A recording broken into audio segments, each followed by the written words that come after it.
Assalamualaikum warahmatullahi wabarakatuh. Selamat pagi teman-teman, selamat pagi Pak Aziz, dan semoga kita semua selalu berada dalam lindungan Tuhan Yang Maha Esa. Pada pagi hari ini, kami dari kelompok 1 akan mempresentasikan hasil diskusi kami, yaitu materi resilience, yang mana anggota kelompok kami terdiri dari, silahkan di next.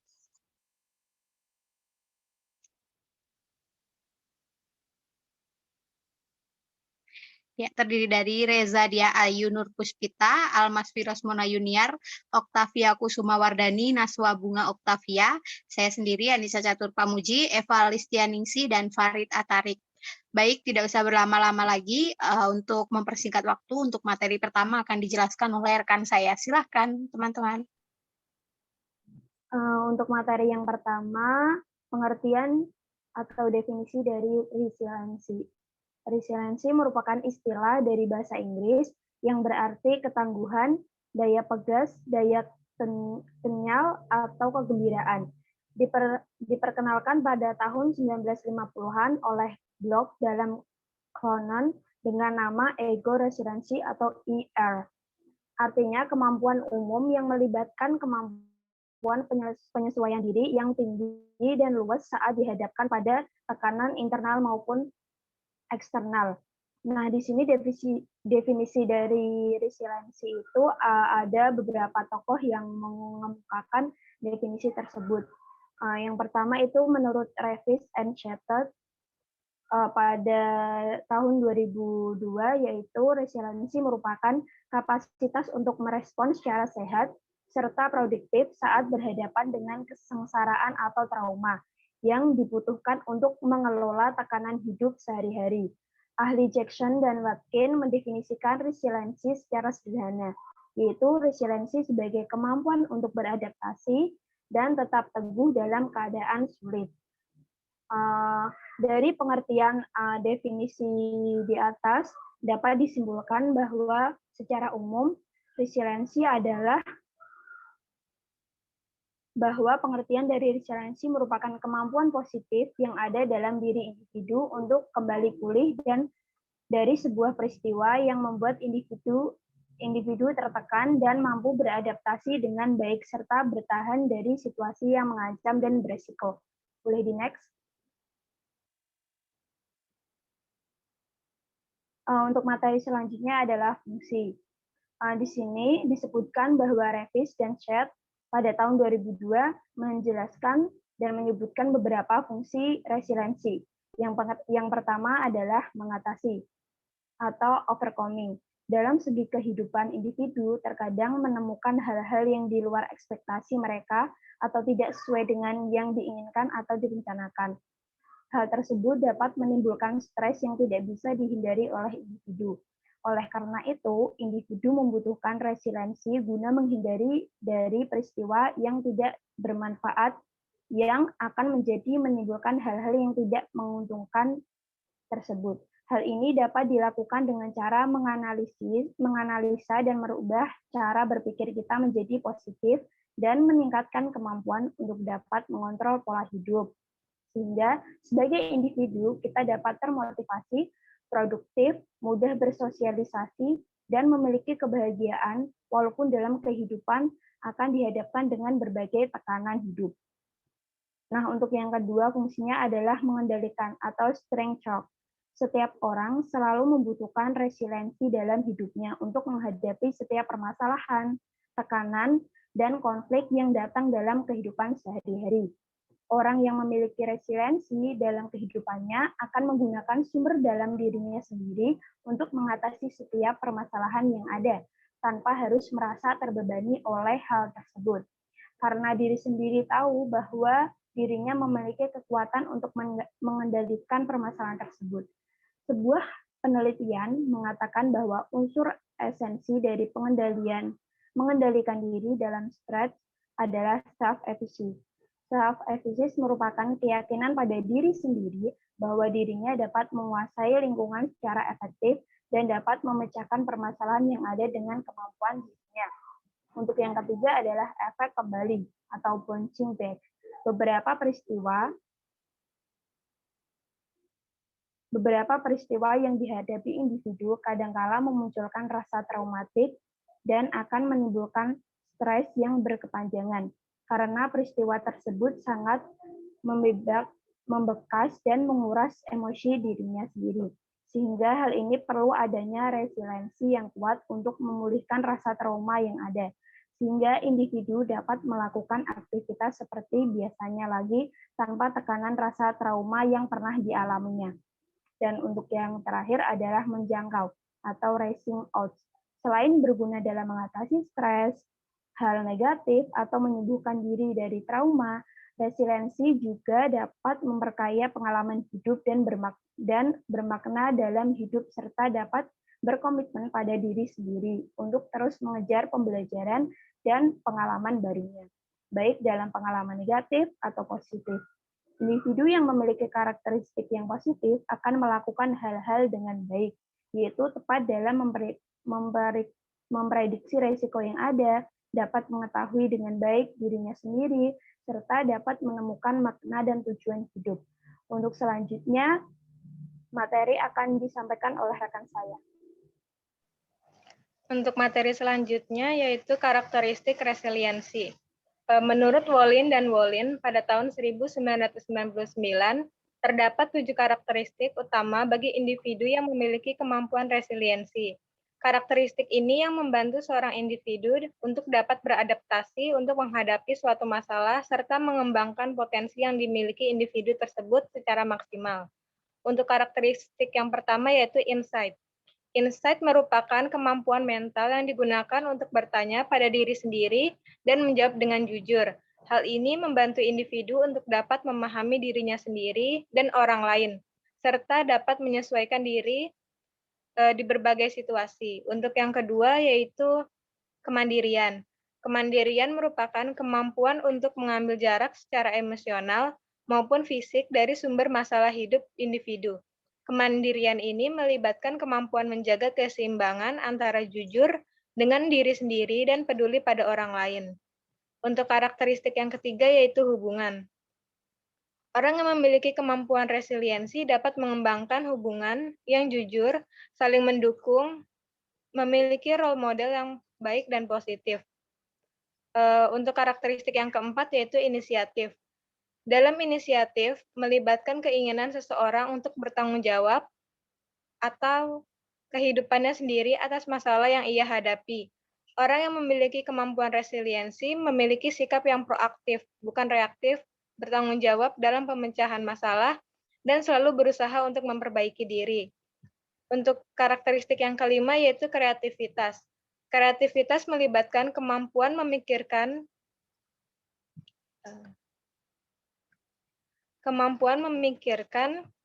berbagai pilihan, konsekuensi, dan alternatif dalam menghadapi tantangan hidup. Untuk yang keenam yaitu humor. Humor merupakan kemampuan untuk melihat sisi terang dari kehidupan, menertawakan diri sendiri, dan menemukan kebahagiaan dalam situasi apapun. Untuk karakteristik yang terakhir yaitu moralitas. Moralitas pada nilai-nilai ditandai dengan keinginan untuk hidup secara baik dan produktif. Individu yang memiliki resiliensi bisa mengevaluasi berbagai macam hal yang membuat mereka dapat mengambil keputusan tanpa rasa takut dengan pendapat orang lain. Mereka juga dapat mengatasi kepentingan diri sendiri dalam membantu orang lain yang membutuhkan. Untuk materi yang selanjutnya yaitu tahapan resiliensi akan dijelaskan oleh teman saya. Terima kasih. Baik, yang selanjutnya ada tahapan resiliensi. Menurut O'Leary dan Lekovic dalam Quotient menyebutkan bahwa ada 4 tahapan ketika seseorang mengalami situasi dari kondisi yang menekankan. Antara lain, yang pertama, mengalah. Kondisi yang menurun di mana individu mengalah atau menyerah setelah menghadapi suatu ancaman atau keadaan yang menekankan. Outcome dari individu yang berada pada level ini akan mengalami depresi, narkoba, dan yang paling parah adalah sampai bunuh diri. Boleh di next? Lalu tahapan yang kedua, ada bertahan atau survival. Dalam tahap ini, individu tidak dapat meraih atau mengembalikan fungsi psikologis dan emosi positif setelah dari kondisi yang menekankan. Efek dari kejadian menekan akan menyebabkan individu gagal untuk kembali berfungsi secara wajar. Boleh di next? Untuk tahapan yang ketiga, ada pemulihan atau recovery. Kondisi ini individu dapat mampu pulih kembali pada fungsi psikologis dan emosi secara wajar, dan mampu beradaptasi dalam kondisi yang menekankan. Boleh di next? Untuk tahapan yang terakhir, ada berkembang pesat atau thriving. Dalam tahap ini, individu tidak hanya mampu kembali pada tahapan sebelumnya, namun mereka dapat melampaui tahapan ini pada beberapa respek. Pengalaman yang dialami individu dapat dijadikan bekal untuk menghadapi dan mengatasi kondisi yang mengancam, bahkan menantang hidup yang menjadikan individu lebih baik. Boleh di next? Untuk materi selanjutnya akan dijelaskan oleh rekan saya. Terima kasih. Selanjutnya yaitu faktor pembentuk. Next. Faktor pembentuk yang pertama itu faktor risiko. Mencakup hal-hal yang dapat menyebabkan dampak buruk atau menyebabkan individu berisiko untuk mengalami gangguan perkembangan atau gangguan psikologis. Next.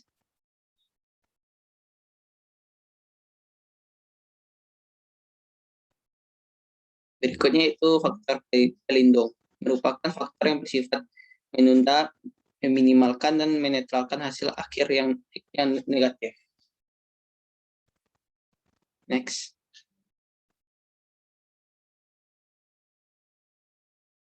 Berikutnya itu faktor pelindung, merupakan faktor yang bersifat menunda. Berikutnya faktor individual, merupakan faktor yang bersumber dari dalam individu itu sendiri, yaitu sociable, self-confident, self-efficacy, harga diri yang tinggi, dan memiliki bakat. Next. Berikutnya itu faktor keluarga, hubungan yang dekat dengan orang tua, yang memiliki kepedulian dan perhatian, pola asuh yang hangat, teratur, dan kondusif bagi perkembangan individu sosial, ekonomi, dan berkecukupan, memiliki hubungan harmonis dengan anggota keluarga lainnya. Next. Berikutnya itu faktor masyarakat sekitar, memberikan pengaruh terhadap resiliensi pada individu, yaitu mendapatkan perhatian dari lingkungan aktif dalam organisasi kemasyarakatan, di lingkungan tempat tinggal sekitar. X. Berikutnya itu faktor resiliensi menurut Rothbard. Yang pertama itu external support, merupakan faktor di luar individu yang dapat meningkatkan kemampuan resiliensi. Rothbard menjelaskan bahwa segi atau I have yaitu satu atau lebih anggota keluarga yang dapat dipercaya dan mencintai individu tersebut, satu atau lebih individu di luar keluarga yang dapat dipercaya memiliki batasan bertingkah laku. Berikutnya itu inner strength IM, merupakan suatu yang dimiliki oleh individu yang akan berkembang. Sebagaimana Rothbard menjelaskan bahwa kualitas yang dimiliki individu dapat dijelaskan sebagai IM. Di antaranya adalah kepercayaan di atas prestasi di masa depan, empati, dan kualitas diri lainnya. Berikutnya itu problem solving ICAM. Problem solving ICAM atau ICAM merupakan kemampuan memunculkan ide-ide baru, mampu menyelesaikan tugas, menggunakan humor untuk meredakan ketegangan, mampu menyampaikan pemikiran dan perasaan ketika berkomunikasi dengan orang lain, mampu menyelesaikan berbagai masalah akademik, pekerjaan, personal, dan sosial, mampu mengendalikan tingkah laku, serta mampu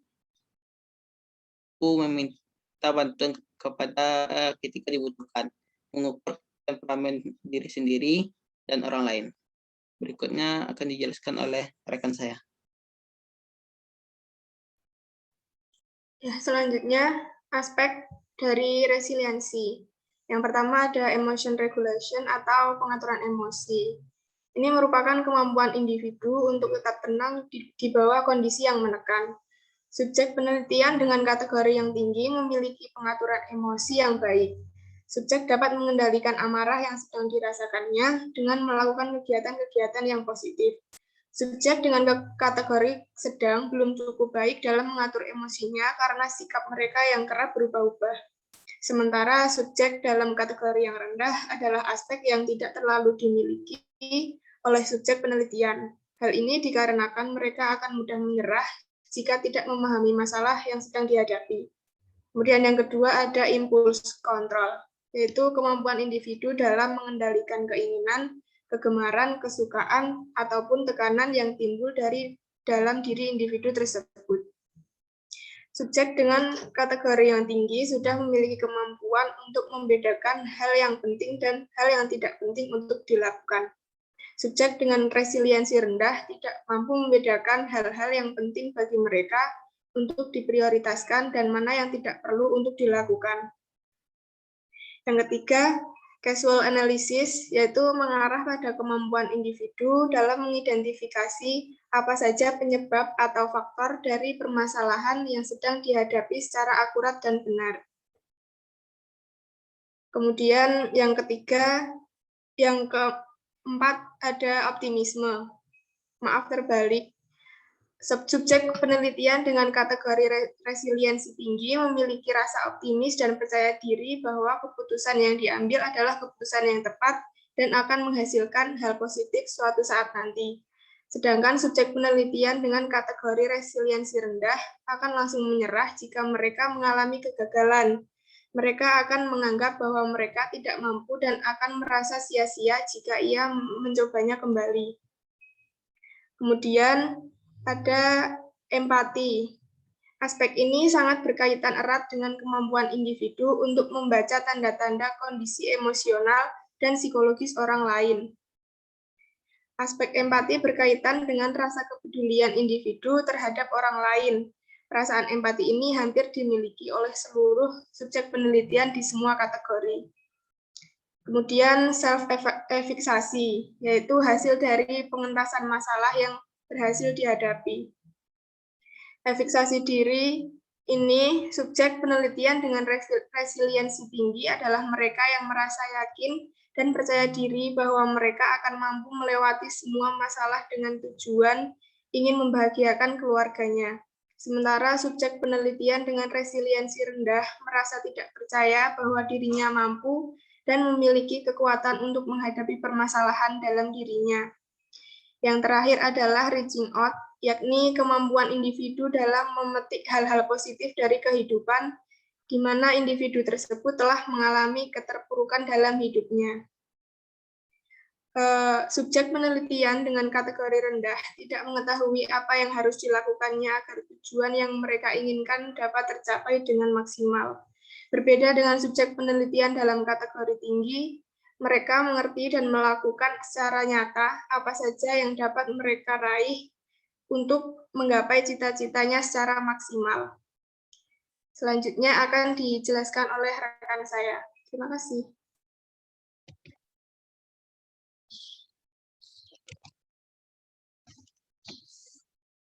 Baik, yang selanjutnya adalah cara meningkatkan resiliensi. Jadi resiliensi ini bisa kita tingkatkan dengan melakukan beberapa hal. Yang pertama, kita perlu mengubah persepsi tentang kegagalan. Kita tidak boleh terus berpikir bahwa kita akan terus gagal, kita harus bisa bangkit untuk mencoba sesuatu yang baru. Kemudian yang kedua, bangun kepercayaan diri. Seseorang yang memiliki kepercayaan diri tinggi, dia akan cenderung lebih optimis, lebih semangat, dan bisa menghadapi rintangan yang di hidupnya. Yang ketiga, berhenti berpikir negatif. Kemudian yang keempat, bersosialisasi dengan orang-orang yang tepat. Karena lingkungan ini cukup mempengaruhi bagaimana diri kita dan perilaku kita. Kemudian yang kelima, ingatlah bahwa semuanya hanya sementara. Yang keenam, kembangkan kemampuan memecahkan masalah. Jadi ketika kita berfokus bagaimana cara untuk memecahkan masalah, itu akan lebih efektif ketimbang kita berfokus pada masalahnya. Kemudian ada rawat diri dengan baik. Karena kita perlu merawat diri seperti makan yang cukup, tidur yang cukup, olahraga yang cukup untuk bisa menghadapi hari-hari kita. Selanjutnya ada belajar untuk rileks. Yang kedelapan ada kontrol respon diri. Jadi kita perlu mengontrol diri kita ya, seperti respon apa yang harus ditunjukkan ketika kita menghadapi sesuatu, jangan terlalu panik atau jangan terlalu emosi, seperti itu. Dan yang terakhir ada bersikap fleksibel. Orang yang memiliki resiliensi tinggi, dia cenderung paham bahwa rencana dalam hidup itu tidak semuanya bisa berjalan lancar, sehingga ketika kita menemukan sesuatu yang tidak sesuai dengan rencana kita, maka kita dapat mencari jalan atau mencari cara lain seperti itu. Baik, karena ini materi terakhir, maka akan saya kembalikan kepada moderator. Terima kasih. Ya, terima kasih teman-teman dari kelompok 1 yang sudah memaparkan materi kita. Baik, untuk pertanyaan ataupun Q&A, kami membuka 3 pertanyaan di mana teman-teman dapat menyampaikan pertanyaannya melalui kolom komen yang ada di bawah ini ataupun melalui forum yang telah disediakan. Lalu jika teman-teman berkenan, teman-teman juga bisa ikut dalam menjawab pertanyaan yang datang dari teman-teman kelas kita. Sekian presentasi dari kami. Apabila terdapat kesalahan kata, kami mohon maaf. Wassalamualaikum warahmatullahi wabarakatuh.